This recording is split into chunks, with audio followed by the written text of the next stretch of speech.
Bishop, amen baba. Bhuti omkhulu. Sibonga ukuhlangana kule ndawo noma ke sihlangene kabi sisemnambithi la kuthiwa ikafela ubala. Yes. Ku-Welp Mekar umgwaqo kule nkonzo ebihlelwe ubaba uMsweli. Yes, yokuzokwenza isikhumbuzo. Siyabonga baba nentshumayelo.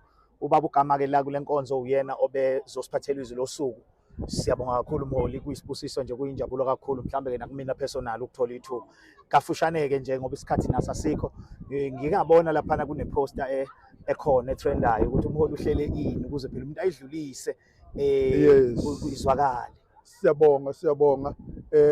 Lapha eNewcastle ngomhla ka-24 kuSeptember simema ubuholi bonke baseYoni, simema bonke abafundisi, simema bonke o-first lady, simema bonke nje abazalwane abaxhumene kakhulukazi naleli bandla. Sizoba nomhlangano lapho esizobe sikhuluma khona ngekusasa lebandla. Yes. Ngoba ikusasa lebandla libalulekile ukuthi lakheke, and ke kumele lakheke manje, and khona manje isona isikhathi lesi ukuthi ibandla lakheke. So sizobe sinalowo mhlangano ke ophuthumayo oyoqala ngehora leshumi ngomhla ka-24. Sizobe silapha eNewcastle Town Hall lapho esicela khona bonke ubuholi ukuthi busondele, ikakhulukazi ke sikhuluma lapha ngobuholi baseZayoni. Sifuna le nto ye-once a year conference ukuthi ibe khona, ilapho okuzoba nento ethi kutshalwa khona imithetho, ilapho kuzoba nento ethi khona simisa khona izinqumo ezakha ibandla ukuqhubeka ukuya phambili. So ke uNkulunkulu ke uzosisiza kulowo mhlangano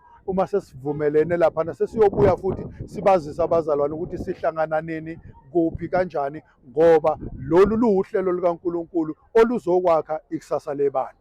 Amen. Bishop, siyabonga kakhulu. Kuyangijabulisa nje ukuzwa ukuthi baba niyaqhubeka nale mizamo ngoba ibandla lethu alifuni ukuhlangana. Fanele singakubalekeli lokho. Ibandla lakithi ziningi izinhlangano kade nizama nihlaba ikhwelo. Siyafisa ngathi kulokhu kungake kuphumelele. Ukuthi ke lokhu kuhlangana sizobe sikuhlangana Nkosi yami khona manje ku-above inhlangano. Okay. Ngoba inhlangano zona zikhona ziningi khona manje vele futhi asakhi inhlangano. Yes. Lana sakha nje njengoba sibiza bonke abaholi.